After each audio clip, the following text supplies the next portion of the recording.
Sun astro TV நேயர்களே, உங்களை வணங்குகிறோம், வாழ்த்துகிறோம். இந்த நேரத்தில் நாங்கள் எதை பேச போகிறோம்னு உங்களுக்கு தெரியும். தேர்தல் நேரம் நெருங்கிட்டு இருக்கு. இன்னும் 2-3 நாட்கள் தேர்தல் அறிவிக்கப்படலாம்.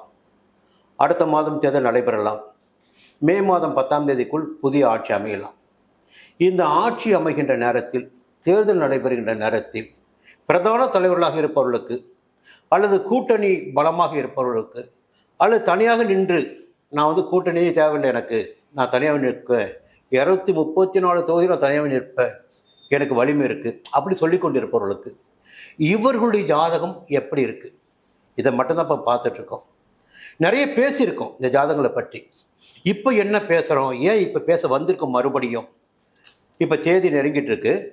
இந்த நேரத்தில் கிரக மாற்றங்கள் ஏற்பட்டிருக்கு. சனி பகவான் மீனராசிக்கு போயிருக்காரு. இவர் நிறைய மாற்றங்கள் இந்த சனி பகவான் பயிற்சி பார்த்தீங்கன்னா நிறைய பேர் கொடுக்க போகுது. அதில் குறிப்பாக இந்த சனி பயிற்சியினால் அதிகபட்சமான ஆதாயத்தை ஒரு அடைகிறார் என்றால் அது கடகராசினர் தான்.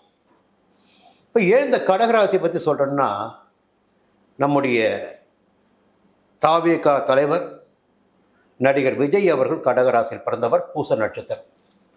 பொதுவாக இந்த கடகராசியில் யார் பிறந்தாலும் சரிங்க, ஒரு அசாத்தியமான துணிச்சல் இருக்கும், தைரியமான பேச்சு இருக்கும், நான் சொல்வதை தான் நீ கேட்டாக வேண்டிய ஒரு பேச்செல்லாம் இருக்கும். அப்போ ஒரு முடிவுக்கு வந்துட்டாங்கன்னா அவங்க முடிவுக்கு யாரையும் மாற்ற முடியாது, அவங்க அதில் உறுதியாக இருப்பாங்க. அப்படித்தான் உறுதியாக இருந்து கொண்டிருக்கிறார் இந்த நேரத்தில் விஜய் அவர்கள். இங்கே 2 விஷயம். இங்கே இது அரசியல் சினிமா கிடையாது. இங்கே நிறைய சாணக்கியத்தனம் வேணும், நிறைய வேணும். முதுகில் கொத்தக்கூடிய விஷயங்கள் நிறைய இருக்கும். எந்த நேரத்தில் உங்களை என்ன பண்ணுவாங்கன்னு யாருக்குமே தெரியாது. புரியுங்களா? எது வேண்டுமென்றாலும் நடக்கும். உங்களுடைய பலவீனங்களை ஒவ்வொருவரும் தங்களுடைய பலமாக பயன்படுத்துவார்கள். அப்போது பொதுவாக அரசியல் வந்தாலும் சரி, யாராக இருந்தாலும் சரி, பலவீனம் இல்லாத மனிதர்கள் என்பது இப்போ யாருமே கிடையாது. பலசாலியாக இருந்தாலும் பலசாலிக்கும் ஒரு பலவீனம் இருக்கும். இப்போ தேடிக்கிட்டே இருப்பாங்க, எப்படி இந்த மனிதரை வீழ்த்துவது. ஒரு செல்வாக்கு பெற்று வருகின்ற ஒரு நபரை வீழ்த்துகின்ற ஒரு நோக்கம் எல்லாட்டுமே இருக்கும். ஏன்னா நாங்கள் 2 பேர் தான், எங்களை தவிர புதுசாக ஒரு ஆள் வந்துடக்கூடாது, வந்துட்டு அது எங்களுக்கு ஆபத்து. இப்படி ஒரு எண்ணம். இது பொதுவான விஷயம் பேசுகிறேன், ஜாதகம் அப்பாற்பட்ட ஒரு விஷயம் பேசுகிறேன். இப்போ அது போன்ற ஒரு நிலையில் தான் இப்போ விஜய் இருந்துட்டு இருக்காரு. ஆனால் அவருக்கு நல்ல நேரம் இப்போ ஆரம்பிச்சிருக்கு. என்னுடைய பார்வையில், அவருடைய பார்வை தனியாக அவர் சொல்லுவார். ஏன்னா ஜோதிடர்களாக இருந்தாலும் நாங்கள் கிரகத்தை வச்சு தான் பேசிகிட்டு இருக்கோம், ராசி வச்சு தான் பேசிகிட்டு இருக்கோம், எங்களுக்கு கிடைத்திருக்கின்ற ஜாதகத்தை வச்சு தான் பேசிகிட்டு இருக்கோம். மறுபடியும் இது தகவல் இருக்கும் உங்களுக்கு, எங்களுக்கு கிடைத்திருக்கின்ற ஜாதகம். அப்போ கடகராசி, அதில் எந்த மாற்றமும் கிடையாது. புரியுங்களா? அப்போது இந்த நேரத்தில் கோச்சார ரீதியாக 9ஆம் இடத்திற்கு போயிருக்கின்ற சனி பகவான் என்ன பண்ணுவார்னா, 30 ஆண்டுகளுக்கு ஒரு முறை ஒரு மனிதனுடைய வாழ்க்கையில் மிகப்பெரிய முன்னேற்றம் வரும். 30 ஆண்டுகள் வாழ்ந்தவரும் கிடையாது, 30 ஆண்டுகள் தாழ்ந்தவரும் கிடையாது. சொல்லுவதற்கு காரணம், இந்த பாக்கிய ஸ்தானத்தில் சனி பகவான் சஞ்சரிக்கின்ற காலத்தில் தான். அதற்கு காரணம் என்னன்னா, பொதுவாக 3, 6, 11ஆம் இடங்களில் சனி பகவான் சஞ்சரிக்கின்ற போது யோகமான பலன்களை கொடுப்பார். அதே போல 3, 6, 11ஆம் இடங்களை பார்க்கின்ற போதும் யோகமான பலன்களை கொடுப்பார். பாக்கிய ஸ்தானத்தில் சஞ்சரிக்கின்ற காலத்தில் மட்டும்தான் 3ஆம் இடத்தையும் 6ஆம் இடத்தையும் 11ஆம் இடத்தில் சனி பகவான் பார்ப்பார். இப்போ கடகராசினர் யாராக இருந்தாலும் சரி, இங்கே கோச்சார ரீதியாக இந்த நேரத்தில் யோகமான பலன், புரியுங்களா, உச்சபட்சமான பலன், யோக பலன் இருக்கு. இப்போ ஒரு கிரகத்தை மட்டுமே வச்சு பேசிட்டு கூடாது. மறுபடியும் நான் சொல்றது தான். அப்போ 7ஆம் இடத்துல ராகு இருக்காருல்ல, 7ஆம் இடத்துல ராகு இருக்காரு. 12ஆம் இடத்துல விரயஸ்தானத்தில் குரு இருக்காரு. அப்போ 9 கிரகங்களுக்கும் ஒவ்வொரு கிரகத்துக்கும் காரகத்துவம் இருக்குல்ல. பொதுவாக நல்ல விஷயம் என்னன்னா, அவர் சுக்கிரதசை போயிட்டு இருக்கு. 2036 வருடம் சுக்கிரன் ஆட்சியா இருக்காரு. ராகு புத்தி போயிட்டு இருக்கு, ராகு உச்சமா இருக்காரு. அப்போ இந்த தடாலடி, துணிச்சல், வேகம், தைரியம் எல்லாம் எப்படி வருதுன்னா, இந்த ராகு ஒரு பிரம்மாண்டத்தை கொடுக்கக்கூடிய, என்னை யார் என்ன செஞ்சிட முடியும், நான் தான், நானே ராஜா, நானே சக்கரவர்த்தி, நானே எல்லாம், அப்படி சொல்லக்கூடிய ஒரு ராகு. அந்த ராகு புத்தி போயிட்டு இருக்கு. ராகு உச்சமா இருக்கார். யாருடைய வீட்டில்? செவ்வாய் வீட்டில், விருட்சிகத்தில். அப்போ எப்படி இருக்க அவன் பேச்சு, செயல்பாடுகள் எல்லாம் ஒரு மிதமிஞ்சிய நம்பிக்கை, அதீதமான நம்பிக்கை. அந்த நம்பிக்கைகள் பார்த்தீங்கன்னா கடந்த காலகட்டத்தில் 8ஆம் இடத்தில் சனி பகவான் சஞ்சரித்த காலத்தில் மிகப்பெரிய அடிகளை அவருக்கு வழங்கியது. கரு சம்பவமாகட்டும், இப்போ பார்த்தீங்கன்னா இப்போ அடுத்து ஒரு துருப்பு சீட்டு இறக்கியிருக்காங்க. உன் கண்ணை உன் கையால் குத்துவது போல. அவர் மனைவியை வைத்து ஒரு நாடகம் போயிட்டு இருக்கும், அதை நம்ம உள்ள போக வேண்டாம். அப்போ இப்பொழுதும் தொடர்ந்து கொண்டு இருக்கிறது சர்ச்சை. அவர் நேற்று மேடையில் பேசுறாரு, நான் என் குடும்பத்து விஷயத்தை நான் பார்த்துக்கிறேன், நீங்க வேலையை பாருங்க. அது நிஜம்தான், அது குடும்ப பர்சனல், தனிப்பட்ட வாழ்க்கை. அதுக்குள்ள யாரும் போக வேண்டாம். எல்லாருடைய வாழ்க்கையும் பார்த்தீங்கன்னா ஒவ்வொருவருக்குள்ளும் நிறைய அழுக்கு இருக்கு, யாருமே உத்தமர் கிடையாது. இப்போ அவரை மட்டுமே பேச வேண்டிய அவசியமும் கிடையாது. அவருக்கு கடந்த காலத்தில் 8ஆம் இடத்தில் சனி பகவான் இருந்த காலகட்டத்தில் மிகப்பெரிய நெருக்கடிகள் வந்தது, எல்லாமே வந்தது. சனி 9 போயிட்டாரு, ஆனால் 8இல் ராகு இருக்காரு. 9க்கு போன சனி கூட பார்த்தீங்கன்னா இந்த 12ஆம் தேதி அசமனம் ஆகிறார். எப்போ? மார்ச் 12 அசமனம் ஆகிறாரு. 1 மாதம் அசமனமாக இருப்பார். அதற்குள்ள 12ஆம் இடத்துல மார்ச் மாதம் 17ஆம் தேதி குரு வக்ர நிவர்த்தி ஆகிட்டு அந்த 8ஆம் இடத்தை பார்க்க போறார். 8ஆம் இடத்தையும் 6ஆம் இடத்தையும் பார்க்க போறார். ஒரு சிறப்பான தகவல் இது. 12ஆம் இடம் விரயஸ்தானம் தான். விரயம் எதற்காக?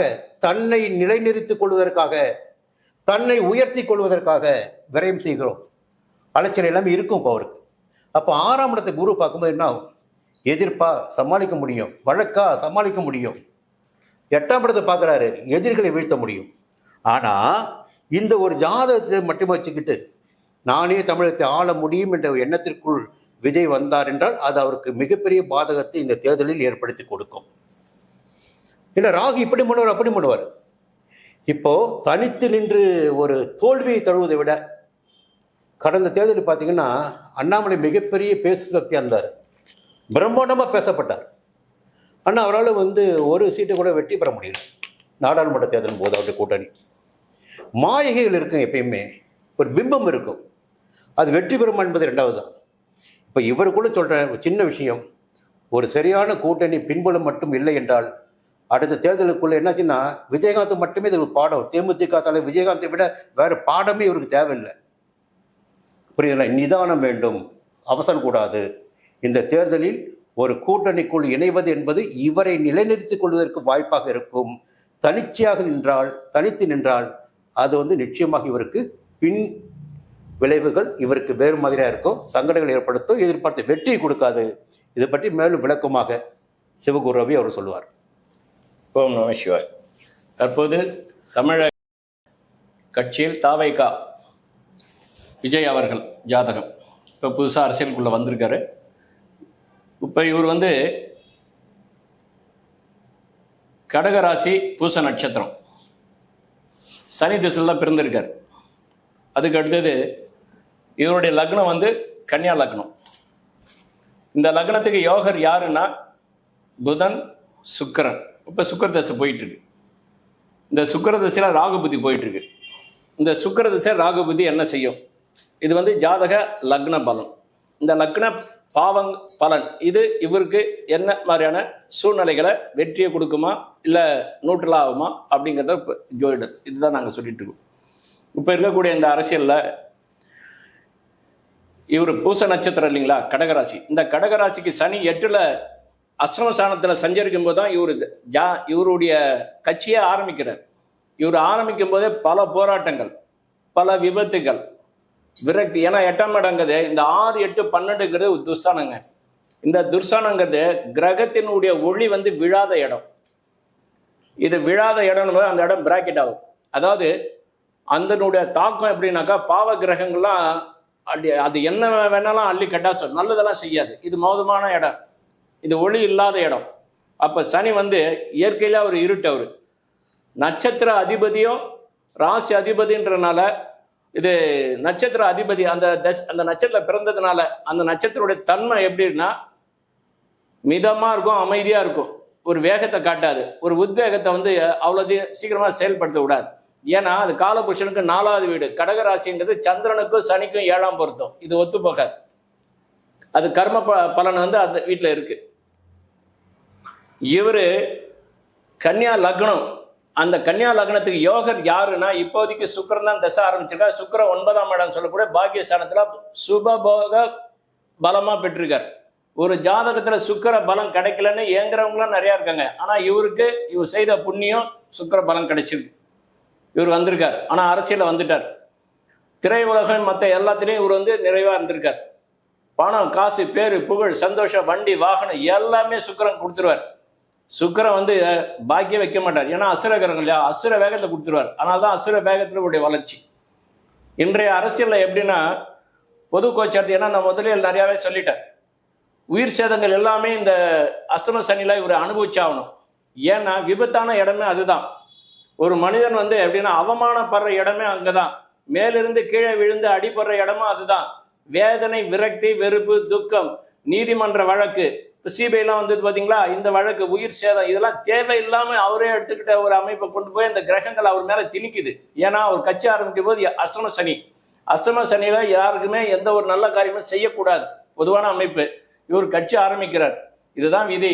அதனால இவர் எல்லா துன்பங்களும் பட்டுட்டார். இனிமேல் துன்பப்படுறதுக்கு ஒண்ணுமே கிடையாது. ஏன்னா எவ்வளவுதான் அடி வாங்குறது, இனிமேல் ஒண்ணுமே இல்லை அப்படின்னா அந்த கிரகங்கள் அந்த பனிஷ்மெண்ட்டை கொடுத்துட்டு வெளியே போயிடுச்சு. இப்ப சனி பகவான் வெளியே போய் இன்னைக்கு 2-3 நாட்கள் ஆகுது. மார்ச் 6ஆம் தேதி தான் வெளியே போனார். ஒரு 3 நாளைக்கு முன்னால வெளியே போனவர் மீன ராசியில போய் ஏறிட்டார். அந்த மீன ராசி என்பது குருவோட வீடு. அந்த குருவோட வீட்டுல சனியுடைய சுபத்தன்மை தான் அதை அதிகப்படுத்துவார். ஏன்னா பாவத்தன்மையை கொடுக்க மாட்டார். ஏன்னா குருவோட ஆதிக்கத்துக்குள்ள வரும்போது குருவாகவே செயல்படுவார். ஆனா குரு பார்வை கிடையாது. ஆனா குரு பார்வைன்னா கூட இவரு ராசி என்பது கடக ராசி என்பதனால ராசிக்கு 12ல குரு பலமா இருக்கார். இவ்வளவு நாள் அவரும் வக்ரமா இருந்தனால தான் இவ்வளவு தொல்லையும் கிடைச்சிது. ஏன்னா ராசி அதிபதி 9 கூடியவர். ஏன்னா இவர் இந்த ராசிக்கு 9 கூடிய பாக்கிய யோகாதிபதி யாருன்னா கடக ராசிக்கு இவர்தான், குருதான், பொன்னவன் அப்படின்னு. இவர் எப்படின்னா நைசர்கே சுபர், அதாவது டிசையர், நீ என்ன ஆசைப்படுறியோ அதை நான் முடிச்சு தரேன், நீ என்னென்ன நினைக்கிற அதெல்லாம் நான் செய்யறேன், பக்குவபலமா இருக்கிறேன். இதுதாங்க இவருடைய ராசி அதிபதி. இந்த ராசிக்கு 9 கூடியவர். அவர் 12ஆம் இடம் போய் வக்ரமாகி நிவர்த்தி ஆகிட்டார். அதனால இனிமேல் வந்து அந்த பிரச்சனைகள்ன்றது கிடையாது. ஆனால் இப்ப இருக்கக்கூடிய அமைப்பு எப்படின்னா தனிப்பட்ட முறையில இவரு சாதிப்பாரா அப்படிங்கிறதான் ஒரு பிரச்சனை இங்க. இல்ல வேற அமைப்புக்குள்ள வரும் போது இந்த ஜாதகம் 12ஆம் இடங்கிறது 12, அதாவது ராம ஜென்ம வனத்தில சீதை சிறை வைத்ததுன்னு சொல்லிட்டு ஒவ்வொரு பாடல் இருக்குது. அப்ப 12ல வந்து ராவணன் முடி விழுந்ததுன்னு ஒரு விதி இருக்குது. அதனால 12ஆம் இடத்துல குரு வந்து யோகத்தை கொடுக்க மாட்டார். ஏன்னா குரு வந்து 5, 2, 5, 7, 9, 11 தான் இருக்கணும். ஆனா 12ல இருக்கக்கூடாதுன்னு ஒரு விதி இருக்கு. இந்த 12ஆம் இடங்கிறது ராவணனுக்கே சிம்மாசனங்கிறது பதவி பறிப்போச்சு, தொல்லைகள் அனுபவிச்சார். அதனால அந்த குரு 12ஆம் இடம் வரும்போது அதை தான் செய்வார். ஆண்டவனாக இருந்தாலும் குரு 10ல வரும்போது ஈசனார் ஒரு 10லே தலையோட்டிலே இருந்து விட்டதுன்ற மாதிரி சிவனுக்கே 10ல வரும்போது தான் சிவனை பிச்சை எடுக்கக்கூடிய அந்த அமைப்பு உருவாச்சு. இதெல்லாம் வந்து கர்ம விதியை வந்து அவங்க அனுபவிச்சு தான் ஆகணும். அதனாலதான் ஜோடத்துடைய தன்மையை காலம், தேசம், சுருதி, யுக்தி, வர்த்தமானம் சொல்றான். காலத்துக்கு தகுந்த மாதிரி, தேசத்துக்கு தகுந்த மாதிரி, யுக்திக்கு தகுந்த மாதிரி. அப்ப இந்த 5 பிரிவு உட்பிரிவை நம்ம எடுத்து உள்ள பார்க்கும்போது இந்த கர்ம பலனை அவர் அனுபவிக்க ஆகணுன்றதான் நிஷ்கர்மா, துர்கர்மான்னு சொல்லக்கூடிய இந்த துர்கர்மாவை முழுமையாக அனுபவிச்சார். ஆனா இப்போ பிராப்த கர்மா குரு இது சனி எப்போ குருவோட வீட்டுக்கு போயிட்டாரா இனிமேல் விபத்து பிரச்சனைங்கிறது கிடையாது. ஆனால் வெற்றி அப்படின்னு சொல்லும்போது இவர் இன்னொரு அணியோடு சேரும்போது பலம் பெறுவார். இதுதான் விதி. ஆனா வாக்கு வாங்குவார், வாங்க மாட்டான்னு சொல்லல, வாக்கு வாங்குவார், எல்லாமே இருக்கும். ஆனால் முரண்பாடுகளாங்க அங்க இருக்கும். இன்னொரு அணியோடு சேரும்போது இவர் பலமா ஆயிடுவார். தனிப்பட்ட முறையில இவருடைய கனவு என்பது இங்க ஒரு கேள்விக்குரியாது. ஏன்னா குரு வந்து அடுத்தது ஜென்மத்துல வரப்போறார். ஜென்மவனத்திலே சீதை சிறை வைத்துன்ற பேரு ஜென்மத்துல வரும்போது பல பேச்சுக்களுக்கு இவர் ஆளாகுவார். அதனால மே மாசத்துக்கு மேலதான் ஜென்மத்துக்கு வர்றார். ஜென்மத்துக்கு வந்தால உடல் ரீதியான தொல்லைகளை கொடுப்பார். உடல் ஆரோக்கியத்தை இவர் பார்த்துக்கணும். மருத்துவ ஆலோசனை இவர் எடுத்துக்கணும். மருத்துவ ஆலோசனை எடுத்துக்கலன்னா டென்ஷன் எல்லாமே வரும், உடம்புல ஏகப்பட்ட பிரச்சனைகள் உருவாக்கும். அதனால குரு யாருக்கெல்லாம் ஜென்மத்தில் வரும்போது உச்சமா இருக்குன்னு சொல்லலாம். இந்த ஜென்மத்தில் வரும்போது இதை தான் செய்யும்.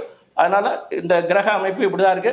இவர் இன்னொரு அணியோடு சேரும்போது இவருக்கு வெற்றி உருவாகும். இப்போது இருக்கிறதுல பரவாயில்ல, ஓரளவுக்கு வந்துட்டார், நல்லா இருக்கு இவருடைய முயற்சி. வாழ்த்துக்கள். ஓம் நம சிவாய்.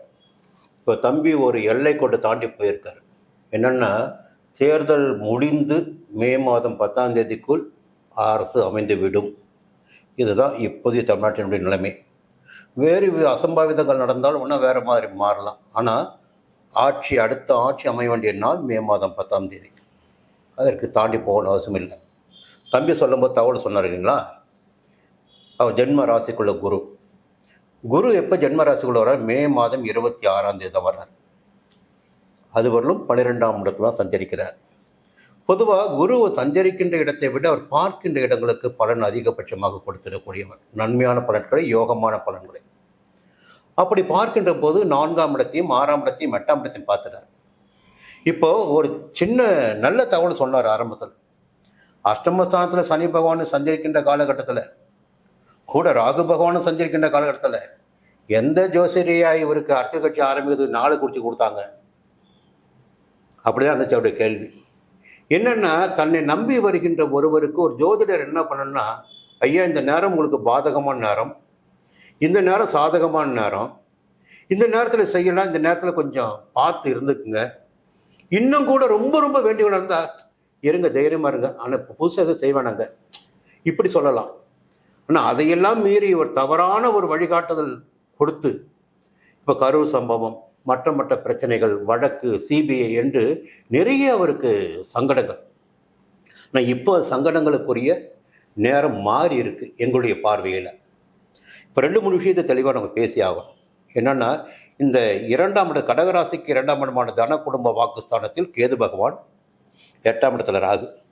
அப்போ இருவரும் பார்த்தீங்கன்னா நவம்பர் மாதம் 13ஆம் தேதி வரையில் அங்கே தான் இருப்பாங்க. இப்போ இவர் எங்கே பகையை சம்பாதிச்சாருன்னு பார்த்தீங்கன்னா, அந்த 2ஆம் இடத்துல கேது இருக்காரு பாருங்க. இவருடைய வார்த்தை பார்த்தீங்கன்னா பல பேரை காயப்படுத்தியது. அந்த காயம்தான் இவருக்கு எதிராக கொஞ்சம் விஷயங்களை மாற்றி கொடுத்தது, ஜாதக ரீதியாகவும் சரி, அரசியல் ரீதியாகவும் சரி. இப்போ 8ஆம் இடத்துல ராகு சஞ்சாரம் பண்ணிட்டு தான் இருக்கார். இப்போ நம்முடைய பார்வையில் பார்த்தீங்கன்னா, இந்த மார்ச் மாதம் 17ஆம் தேதி அந்த 8ஆம் இடத்தில் சஞ்சரித்து கொண்டிருக்கின்ற ராகுவிற்கு, செவ்வாய்க்கு, சூரியனுக்கு குருவுடைய பார்வை கிடைக்கப் போகிறது, சுபத்துவ பார்வை. அப்போ 8ஆம் இடம் என்பது சுபத்துவம் அடைய போகிறது. எதிரிகளால் இவரை ஒன்று செய்துவிட முடியாது. அதே நேரத்தில் பார்த்தீங்கன்னா, தனித்த செல்வாக்கு என்பது இவருக்கு நிச்சயமாக கிடையாது. ஒரு கூட்டணி மட்டும் அமையாமல் போச்சுன்னா இவருக்கு இந்த தேர்தல் கொஞ்சம் கேள்விக்குறியாக இருக்கும். இப்போ நம்முடைய அரசியல் கட்சிகளை பற்றி பேசணும்னா நல்லா தெரியும் உங்களுக்கு. கடந்த காலத்தில் பார்த்தீங்கன்னா தேமுதிக ஒரு உதாரணம். அந்த கட்சி ஜெயிக்கின்ற வரையில், நிறைய பேர் எம்எல்ஏக்களாக இருக்கின்ற வரையில் தான் கட்சி வளமாக இருக்கும். இது திமுகவோ அதிமுக கிடையாது. முதல் தேர்தலிலேயே இந்த கட்சி அடிபட்டு விட்டால் அடுத்த தேர்தலில் அங்கே இருக்கின்ற பூரா தேர்தலுக்கு செலவு பண்ணிட்டு அடுத்த முறை நிற்கிறதையும் யோசிப்பாங்க. அப்போ அடுத்த முறை அந்த எண்ணமே போயிடும். அப்போ கட்சி கரைய ஆரம்பிக்கும். ஒரு புதிய கட்சி தொடங்குகிறவர் இவர் எம்ஜிஆர் கூட பார்த்தீங்கன்னா, புரட்சித் தலைவர் எம்ஜிஆர் என்ன பண்ணாருன்னா, முதல் தேர்தலிலேயே பலமான கூட்டணி, காங்கிரஸ், கம்யூனிஸ்டுகள், முஸ்லீம் லீக், இப்படி பல்வேறு கட்சிகளை கூட்டணியாக வைத்துக்கொண்டு தான் அவர் வெற்றி பெற முடிந்தது. இதுவரையில் தமிழக அரசியல் வரலாற்றில் தனியாக நின்று எவரும் வெற்றி பெற்றது கிடையாது. இவராலும் வெற்றி பெற முடியாது. ஒரு கூட்டணியை இவர் தயாரித்து கொள்ள வேண்டும், அல்லது ஒரு கூட்டணிக்குள் சேர்ந்து விட வேண்டும். இருந்தால் மட்டும்தான் இந்த தேர்தலில் இவருக்கென்று ஒரு அங்கீகாரம் கிடைக்கும், ஒரு இடம் கிடைக்கும். மீதி பதிவுகளை அடுத்த பதிவுகளில் பார்ப்போம். அதுவரையில் விடைபெறுகிறோம். நன்றி, வணக்கம். ஓம் நம சிவாய.